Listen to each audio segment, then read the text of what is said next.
बिस्मिल्लाहिर्रहमानिर्रहीम। In this video we will study chapter 8 हमने जो स्टार्ट किया हुआ है, that is the skin and fascia. Skin का हम ब्रीफ इंट्रो कर चुके हैं। Next we will see the appendages of skin. तो जो अपेंडिजेस ऑफ द स्किन है, बेसिकली स्किन की जो टू लेयर्स हैं, that is epidermis and dermis. जो एपिडर्मिस होगी ये नेक्स्ट अपेंडिजेस बनाएगी। Epidermis is itself ectodermal in origin. अब ये जो एपिडर्मिस है ये 4 टाइप्स ऑफ अपेंडिजेस बनाएगी, that is the nail, hair, sebaceous gland and sweat gland. अब जो नेल है, तो नेल बेसिकली केराटिन प्रोटीन इसमें इन्वॉल्व है। Hair is also keratin in nature. Keratin harden होगा तो it forms the nail. Filamentous keratin forms the hair. Location अगर हम देखें तो जो डॉर्सल सरफेस हैंड का ये वेंट्रल सरफेस होगा and it is the dorsal surface. Anatomically इसको अगर हम डिफाइन करें तो that becomes the distal part of the phalanges, या फिर हम कह सकते हैं on the tips of the fingers.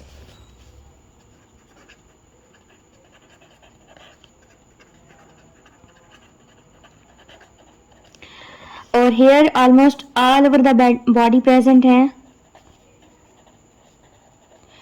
कुछ ऐसे रीजन्स हैं जो कि हेयरलेस हैं, जैसे उसमें आ जाती है सोल, पाम, अम्बिलिकस। इसको अगर मैं आसान अल्फाज में डिफाइन करूं, that is the belly button.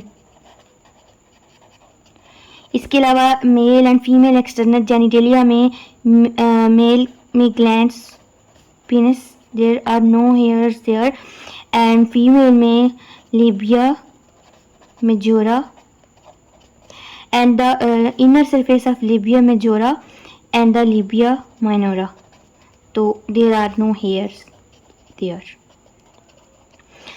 सबसे पहले हम नेल को देखते हैं। तो नेल का जो स्ट्रक्चर है, it is composed of the root, body and there is free border. जो रूट होगा नेल का प्रोक्सिमल पार्ट है। अब नेल का स्ट्रक्चर देख लेते हैं। ये मेरे पास है नेल। तो नेल का जो फ्री बॉर्डर है, ये इसका होगा फ्री बॉर्डर, ये इसकी बॉडी होगी और यहाँ पर इसका होगा रूट। तो जो स्किन का ऐसा एरिया जो कि प्रोक्सिमली टू द रूट है, that is the eponychium. Proximal to root होगा और क्या होगा, पार्ट ऑफ स्किन।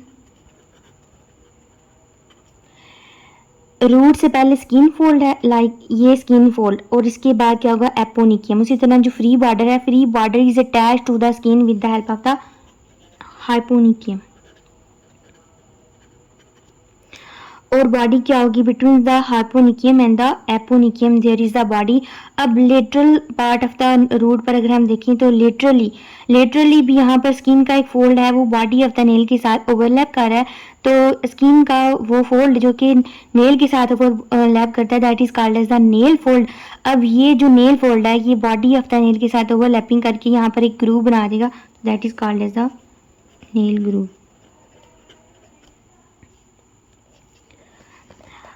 अब यहाँ पर एक और इम्पॉर्टेंट स्ट्रक्चर है हमारे पास, नेल ल्यून्यूल। तो नेल का ऐसा एरिया जहाँ पर mostly it is white in colour, mostly people में होता है। तो यहाँ पर तो this is called as the nail lunule. Lunar is related basically to the moon, तो इट इज़ मून लाइक इसका स्ट्रक्चर होगा। इसके अलावा जो वी सी जो नेल्स हैं, they are pink in colour. तो this pink colour is due to the high vascularity. अब नेल को अगर मैं देखूं तो ना ये ट्रांसपेरेंट है और ना ही ओपैक है, तो it is semi transparent, that is the translucent. अब ये जो translucent part of the nail है, इसके नीचे क्या होता है एक structure, that is the corium. तो corium has the high vascular supply. तो इस वेस्क्यूलैरिटी की वजह से it is pink in colour.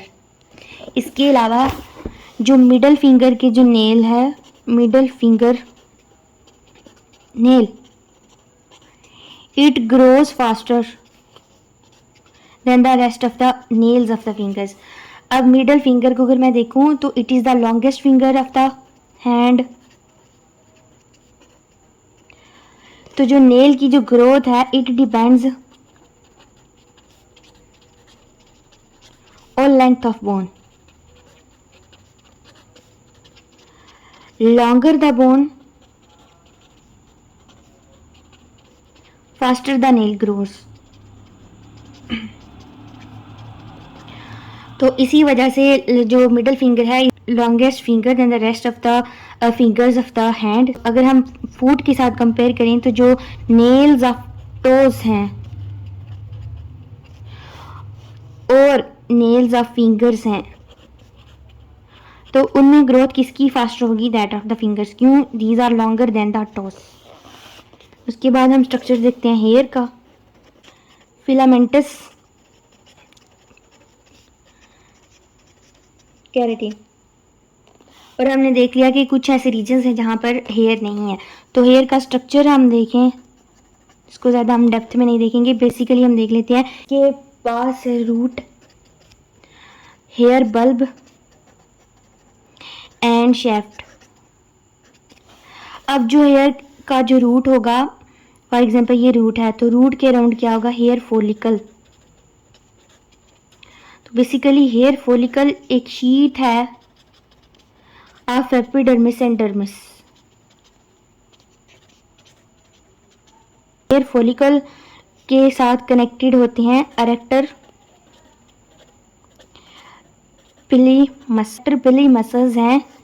They are responsible for creating goose bumps. अब ये गूज बम्प्स कब बनते हैं, जब देर इज द कोल्ड या फिर फीवर में क्या होंगे गूज बम्प्स। तो क्यों गूज बम्प्स, ये इरेक्टर पिली मसल कैसे बना रहे हैं। तो जो इरेक्टर पिली मसल हैं they are supplied by the sympathetic nerve, they are controlled by the sympathetic nervous system.